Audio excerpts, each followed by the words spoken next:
நல்லதா 4 விஷயம். 1, நீங்களாக கற்பிதம் செய்து வைத்திருக்கும் உங்களுடைய லெவல்ல இருந்து இறங்கி வர்றத தோல்வின்னு நினைக்காதீங்க. சாதாரணமா இருங்க.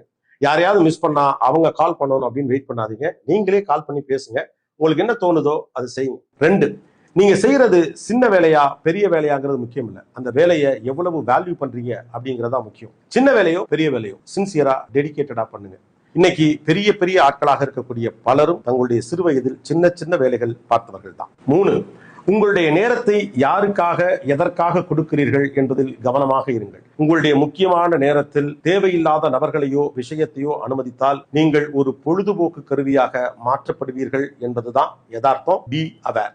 4, வீடு, அலுவலகம் அல்லது அமைப்பு எதுவாக இருந்தாலும் சரி, ஒரு தனி நபரின் அதிகாரம் மட்டும்தான் செல்லுபடியாகும் என்றால் பொறுத்து கொண்டு இருப்பவர்கள் விரைவில் விலகி வெளியே போவார். மற்றவர்களின் உணர்வுகளுக்கும் மதிப்பு கொடுங்கள். நீங்கள் தனிமரம் ஆன பிறகு இந்த ஞானோதயம் வந்தால் ஒரு புண்ணியமும் இல்லை.